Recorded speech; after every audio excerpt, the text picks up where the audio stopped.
Bem, nós conversamos na nossa última aula sobre Jesus, a sua vida pública, desde o seu batismo, depois antes do batismo, a sua tentação no deserto, a inauguração do reino de Deus.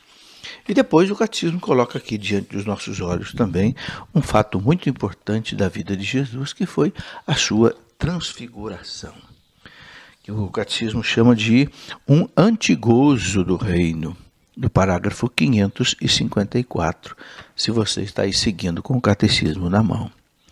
Então, Jesus se transfigurou, estava indo para Jerusalém, e ele, a partir do dia em que Pedro confessou que Jesus é o Cristo, Filho de Deus vivo, Jesus então começou a mostrar para os seus discípulos que era necessário que ele fosse para Jerusalém e sofresse, que fosse morto e ressuscitasse ao terceiro dia. São muitas passagens do Evangelho em que Jesus diz isso, por exemplo, Mateus 16, 20, 21. E é interessante que Pedro, nessa passagem de 16, 21, Pedro rechaça esta palavra de Jesus, né? E os outros apóstolos também não entenderam. Realmente era chocante Jesus dizer que ia para Jerusalém, que era necessário que sofresse, que fosse morto, que ressuscitasse ao terceiro dia. E Jesus vai dizer aquela palavra para Pedro, né? Afasta-te de mim, Satanás, porque os teus pensamentos não são os pensamentos de Deus, mas do diabo. Jesus não quis dizer que Pedro estivesse agindo ali com maldade. Não, apenas Jesus deixou entender que Pedro não estava agindo com a ação de Deus naquele momento, mas pensando com um coração humano e não com um coração de Deus. Bem, então Jesus, né, leva para o Monte Tabor, que é lá na Galileia, um monte muito bonito, onde eu já estive várias vezes. Lá no Tabor existe uma igreja maravilhosa, inclusive é tão alto que a gente não consegue subir de ônibus, tem que subir de carro, né? Então Jesus levou para lá os seus 3 discípulos mais importantes, Pedro, Tiago e João. E aí diz o Evangelho que o rosto e as roupas de Jesus tornaram-se fulgurantes como a luz. E apareceram Moisés e Elias, que falavam o quê? Da sua partida que iria se consumar em Jerusalém. Então, Lucas 9:31 deixa bem claro que o que Moisés e Elias conversavam com Jesus era sobre o sofrimento, a crucificação e a morte de Jesus. Moisés representa, nós sabemos, toda a lei antiga, e Elias representa todos os profetas, porque Elias é o maior de todos os profetas. E o texto de São Lucas diz que uma nuvem os cobriu. Essa nuvem é um símbolo da presença de Deus. E uma voz do céu disse: "Esse é o meu filho, o eleito, ouvi-o." Ou seja, Deus confirmando para os apóstolos: não tenham dúvida, este é o meu filho amado. Bem, então por um instante Jesus mostra para eles a sua glória divina, confirma aquela confissão de Pedro, que Pedro tinha dito, não é? Tu és o Cristo, Filho de Deus vivo, e mostra também que para entrar na sua glória, ele precisa passar pela cruz em Jerusalém. É algo chocante, mas é algo real, porque ele precisava vencer a morte e vencer o pecado. A paixão de Jesus é, sem dúvida, a vontade do Pai. O Filho age, então, como servo de Deus. Esse é o verdadeiro messianismo do qual o demônio quis afastar Jesus. Como eu já disse, essa nuvem que os cobre indica a presença do Espírito Santo. E ali toda a Trindade apareceu. O Pai na voz, o Filho no homem presente e o Espírito naquela nuvem clara que cobria os apóstolos ali. Então, a gente vê aí essa manifestação gloriosa de Jesus, porque Jesus sabia que ele seria morto logo em seguida em Jerusalém, que os apóstolos se escandalizariam, então Jesus precisava deixar esta imagem bem clara, bem forte de quem ele era, para que na hora da angústia da paixão dele, na hora da decepção que os apóstolos sofreriam, em Jerusalém, eles se lembrassem de tudo isso. Por isso, a gente viu que lá no limiar da vida pública, a gente viu o batismo de Jesus e no limiar da Páscoa, agora a transfiguração. Pelo batismo, né, de Jesus, nós vimos, foi manifestado o mistério da primeira regeneração, o nosso batismo. E na transfiguração é o sacramento como que da segunda regeneração, ou seja, a nossa própria ressurreição. É uma imagem da nossa própria ressurreição, né, essa transfiguração de Jesus. Então, o catecismo compara com duas regenerações. Regenerar quer dizer gerar de novo.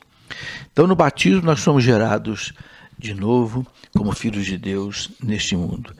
E na transfiguração, nós somos regenerados pela ressurreição.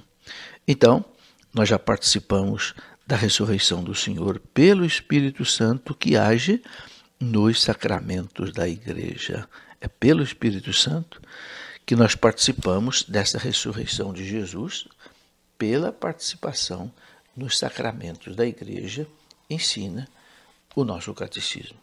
E a transfiguração, ela dá-nos assim como que um antegozo, um gozo antecipado da vinda gloriosa do Cristo, que vai estabelecer então o seu reino neste mundo e vai trazer então para nós o reino messiânico da paz, da verdade, da justiça, do amor, da felicidade, em que cada corpo, em que, como diz São Paulo, nosso corpo será transfigurado e será como o corpo glorioso de Cristo. São Paulo fala isso lá em Filipenses 3:21. Mas ele nos lembra também que é preciso passar por muitas tribulações para entrar no reino de Deus. Assim como Jesus passou por muitas tribulações, a gente tem que passar também. Né? Não é só Jesus que passou por isso.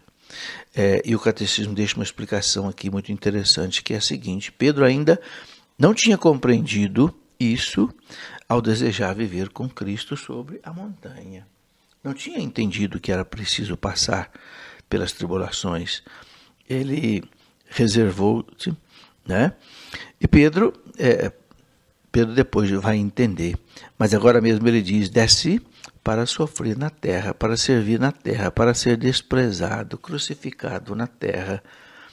A vida desce para fazer-se matar, o pão desce para ter fome, o caminho desce para cansar-se da caminhada e a fome desce para ter sede.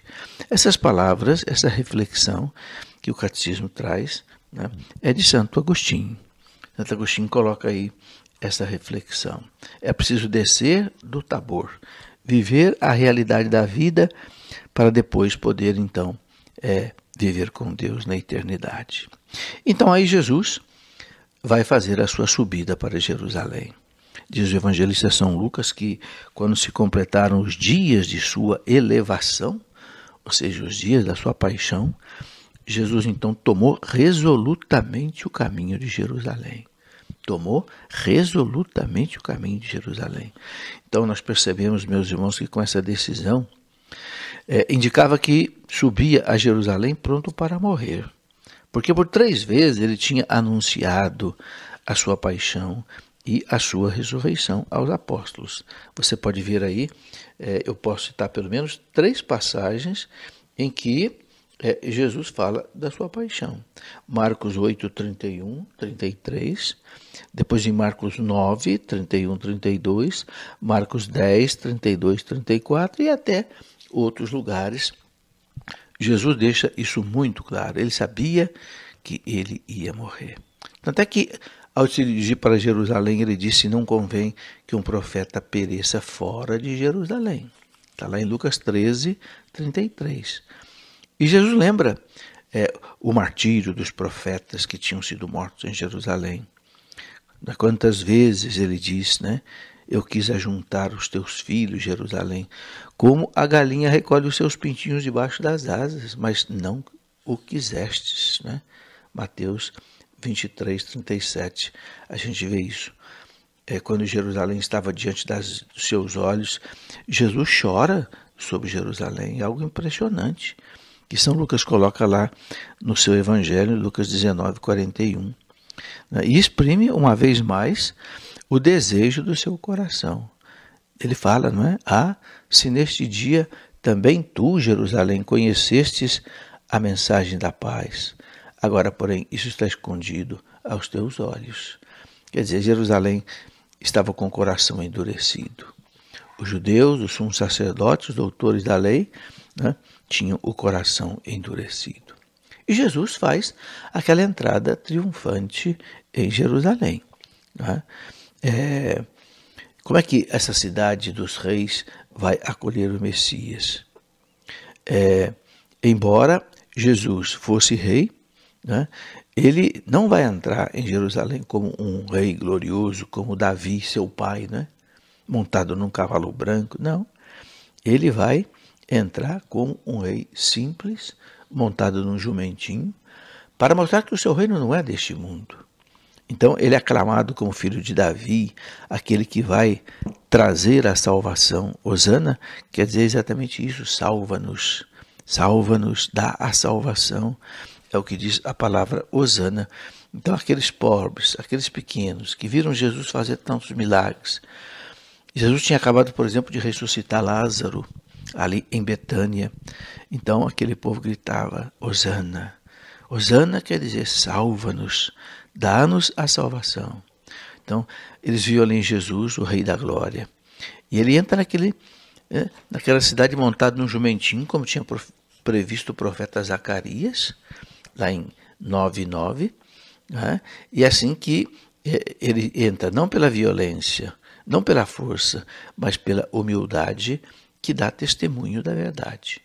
Por isso, os súditos do seu reino neste dia são as crianças, os pobres de Deus, que aclamam, né, como os anjos anunciaram aos pastores. É muito importante a gente entender isso, meus irmãos, porque Jesus não veio para ser um rei político, não veio para estabelecer uma revolução social, política na terra, não. Jesus veio para tirar o pecado do mundo. Ele vai tirar o pecado do mundo oferecendo a sua vida na cruz, né? Então essa entrada de Jesus em Jerusalém manifesta exatamente a vinda do reino que o rei Messias vai realizar, mas vai realizar de que forma? Não pela guerra, não pela violência, mas pela Páscoa da sua morte, da sua ressurreição. Então a igreja lembra isso para nós. E o Papa Bento XVI, nesse livro último que ele escreveu, Jesus de Nazaré, o Papa disse que Jesus nunca usou e nunca vai usar a violência, porque a violência é uma arma do anticristo e não uma arma de Deus entre nós. Depois o artigo 4º do credo continua falando de Jesus e diz que Jesus Cristo padeceu sob Pôncio Pilatos, foi crucificado, morto e sepultado. Então aí nós temos o 4º artigo do credo. Jesus que sofre a sua paixão. Esse mistério, meus irmãos, pascal, da cruz e da ressurreição de Cristo, está no centro do Evangelho, no centro da vida da igreja, no centro da pregação dos apóstolos, porque realiza-se aí, uma vez por todas, pela morte de Cristo, a morte redentora de Cristo, a salvação da humanidade.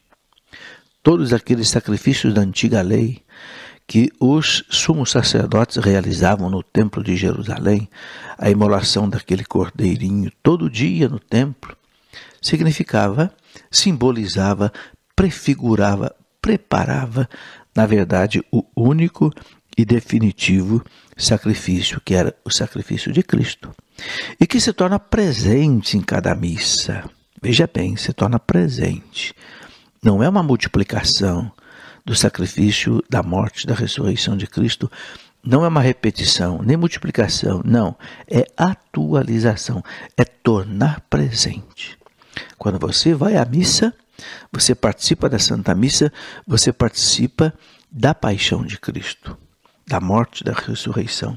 Acontece ali, naquele momento, a mesma morte. Nossos irmãos protestantes, erradamente, pensam que a gente repete a morte de Cristo, mata o Cristo toda vez, todo dia na missa. Não, nós não celebramos outra paixão de Cristo. Nós não celebramos uma repetição da paixão de Cristo, não. Nós celebramos a mesma e única paixão de Cristo. Você pode perguntar, mas como? Se essa paixão aconteceu lá há 2000 anos atrás. Sim, há 2000 anos atrás, mas a teologia nos explica que as ações de Cristo são ações, ao mesmo tempo, humanas, mas também divinas. E a teologia usa a palavra teândricas. Theos, Deus, antropos, homem. Ações humanas e divinas. E porque são ações divinas, não são como as nossas ações que se perdem no tempo, se gastam no tempo, não. O tempo não destrói as ações de Cristo. Por isso, a paixão de Cristo é perene. Ela continua viva. E quando o sacerdote repete na consagração as palavras de Cristo, isto é o meu corpo que é dado por vós, este é meu sangue que é derramado por vós, torna-se presente o mesmo Calvário. Veja bem, eu estou dizendo o mesmo, único. Não é uma repetição. Então a igreja permanece fiel a esse ensinamento, né? E Jesus traz para nós a salvação através dos sacramentos, e de modo muito especial o sacramento da Eucaristia. Por isso diz a igreja que todas as vezes que se renova, esse sacramento torna-se presente à nossa ressurreição. Bom, Jesus teve então a sua perseguição por parte de Israel. Infelizmente, desde o início da vida pública de Jesus, os fariseus, os adeptos de Herodes, também os sacerdotes e escribas, eles se armaram para matar Jesus. Por causa de certos atos que Jesus fazia, por exemplo, a expulsão dos demônios, perdão dos pecados, que eram ações que para eles só Deus podia fazer.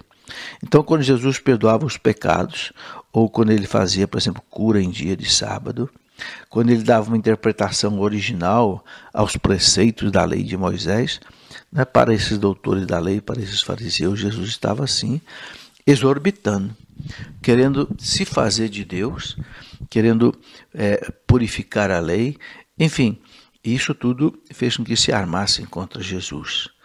Pareceu, para alguns, que Jesus era um mal intencionado. Suspeitaram até dele de possessão diabólica. Alguns disseram que ele estava possesso de Beelzebu. E o acusavam de blasfêmia, de falso profetismo, de crimes religiosos contra a lei, e que a lei punia com a pena de morte sob a forma de apedrejamento. Só que os judeus estavam ali sob o poder dos romanos e eles não podiam condenar alguém à morte. Infelizmente, meus irmãos, muitos atos e palavras de Jesus constituíram, assim, um sinal de contradição. Aquilo que o profeta tinha dito quando Jesus foi apresentado o menino lá em Jerusalém, o profeta Simeão disse para Maria, esse menino será colocado como um sinal de contradição. Isso foi muito claro para as autoridades religiosas de Jerusalém, que o evangelho de São João chama de judeus, mas que não é todo o povo judeu. O catecismo já deixou bem claro que a gente não pode culpar os judeus pela morte de Cristo, mas apenas algumas pessoas, né? Então, as suas relações com os fariseus foram relações polêmicas, mas nem sempre, né? Então a gente percebe que havia ali pessoas que estavam do lado de Jesus. Encontramos, por exemplo, Nicodemos, José de Arimateia, que eram homens também ali dos fariseus, dos doutores da lei, mas que eram simpáticos a Jesus. Então, foi uma situação complicada. Por isso, aos olhos de muitos em Israel, Jesus parece agir contra as instituições, parece agir contra a lei, depois parece agir contra o templo e depois parece também que ofendia porque ele se fazia Deus. Mas acontece que ele era Deus de verdade. E os seus milagres comprovavam que ele era Deus. Então, ele precisava ter sido amado como Deus. Mas o orgulho, a inveja, a gente sabe que transforma o coração do homem. Então, por causa disso, Jesus acabou sendo morto por eles. Bem, nós vamos ainda, no nosso próximo programa, conversar um pouco sobre essa questão de Jesus e a lei, Jesus e o templo, Jesus, não é? E essa questão de se fazer Deus, mas como ele era Deus de verdade, para a gente entender um pouco melhor porque que acabou sendo morto, crucificado, a pedido dos judeus.